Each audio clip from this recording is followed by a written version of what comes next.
didn't do the criteria. We didn't put in prices, we didn't put in bedrooms, we didn't put in square footage, lot size, we didn't put any of this. So this is going to be in the thousands. So this means if you're looking for a $100,000 house, and there's not too many of those, let's go 250.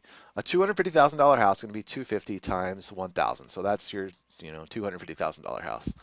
And let's go to 450. So we're looking in between 250,000 and 450,000. For the bedrooms, let's say 3 bedrooms, and you're always going to click plus after this, or else it'll just do 3 bedrooms. So 3 plus.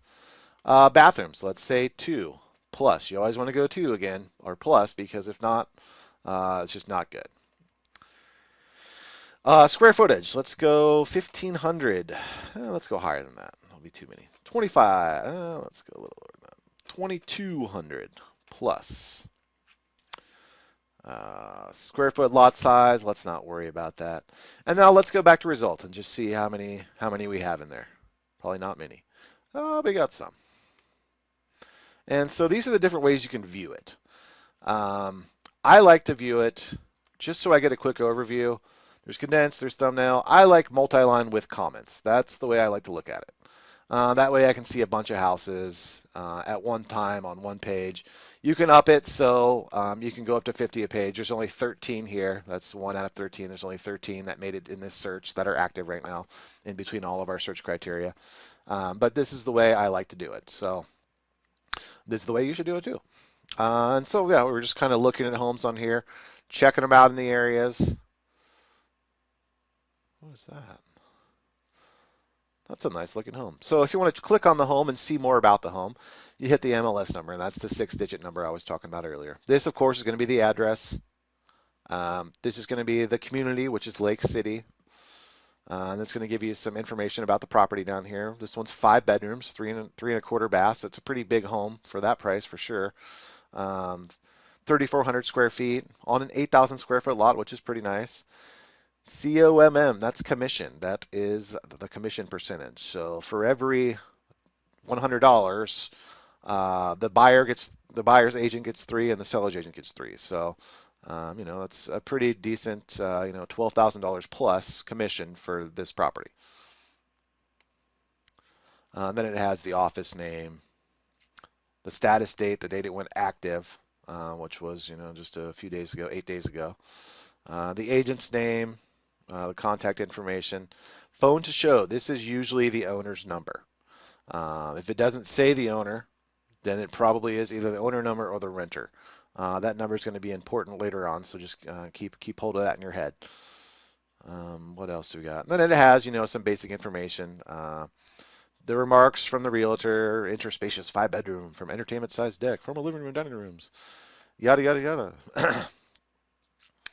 And also there's going to be some more information on this. So let's just click this open and get some more information. So we hit on the MLS number and it gives us a bit more information. The reason I like the view that we just had is because it gives you a lot of information in there. Like I don't need to know that it's electric oil. It gives you a basic overview of the house so you can see if it's halfway decent or what your client's looking for or what you're looking for as far as comparable sales. So that's a really nice looking house. I'm kind of surprised. I digress. If you want to know exactly where the house is, this is really handy. Click on the map. The map will get you there. It'll show you where it's at. That's why the price is like that, because it's right on a busy street. So yeah, just click on the map. You can kind of get a feel for where it's at. After a while, you'll understand where the neighborhoods are. You'll understand where the good neighborhoods are, the more expensive neighborhoods are. And I'll try to give you enough tools and maps to, kind of let you know where the nice neighborhoods are and where the bad neighborhoods are. So anyway, yeah, that's in a pretty nice Lake Forest Park neighborhood, but it's off a busy street. And that kind of hurts the value when it's on a busy street like that. Because this is kind of a residential neighborhood, but it's right off that's a really busy street, 15th. So that's why the price is where it's at. But click on here, or you can just click on the photo if you want to see pictures, and then just scroll through the pictures, kind of check it out, see what it's about, get a good idea of how much work it needs. If there's anything that Top Dollar Real Estate could do to help them out. And this house definitely looks like it could use some work. That's why I was kind of looking at the price per square foot was pretty low, but this could use some new carpets, you know, new sink, new tile, um, a new designer. Yeah, new carpets again. That's a really old baseboard heating. Wood panel looks nice and all in here, but it's just not the thing anymore. You can see there's some tile kind of in there. Yeah, some more older wood paneling there. Really cheesy older shelf.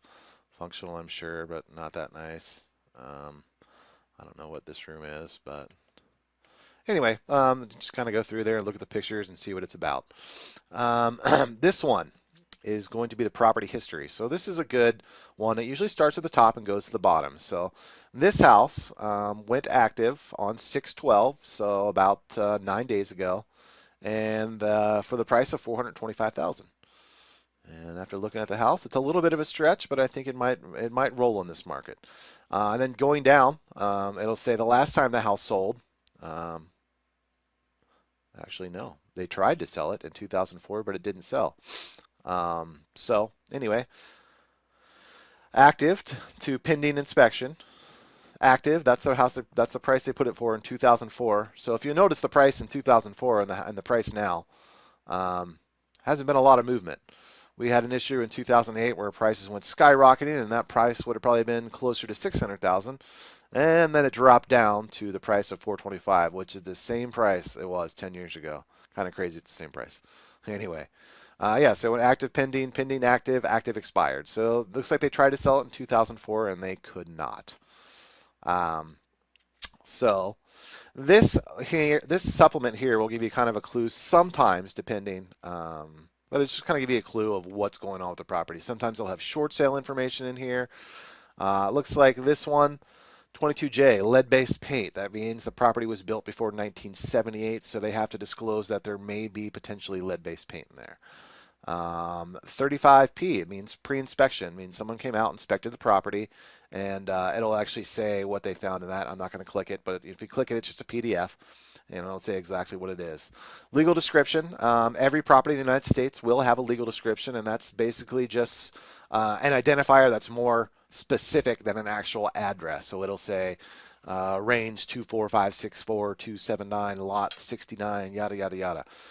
So every property will have a legal description on there, and every buyer and seller will have to sign the legal description before a property goes up for sale and is closed. This is the Form 17. This one, you'll hear this form a lot. It's pretty much in everything. A Form 17 is basically a seller disclosure. So a seller disclosure means that we'll just take a look at this real quick because it is pretty important. I don't like to open up PDFs and go to a different screen, but I'll just open it up real quick and we'll take a look at it. This is the seller disclosure statement. So basically, this is the seller going through the entire property that they've owned, that they've lived at, and then asking questions. Can you legally sell the property? Yes. We'll go down here. And anyway, there's yes or no questions throughout.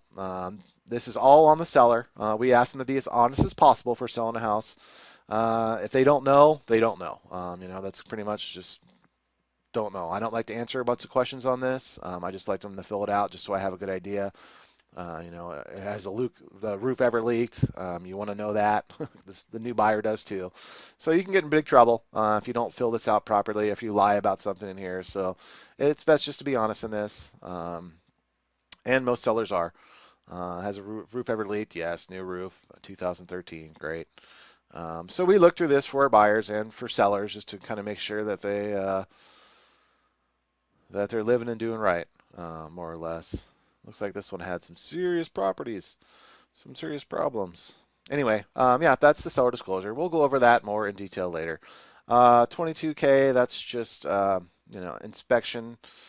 I'm sorry, utilities identifications. So what water company has it, what power company has it, and this is basically just so escrow knows who they should send the check to at closing, because all that stuff has to be paid for before closing.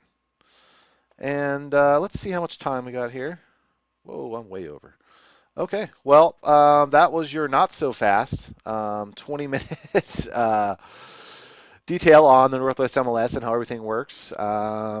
You'll be using this quite a bit, and I'll go over specifics on exactly how, how to use it. That's just kind of a basic overview on how everything works in the Northwest MLS, just so you have an idea of where everything's at. Um, okay, great. Well, next time we'll be talking about maybe expireds or canceleds, and we'll just kind of go over our process of what we do to get those names and find those numbers so we can make those calls and make that dollar. Anyway, talk to you next time.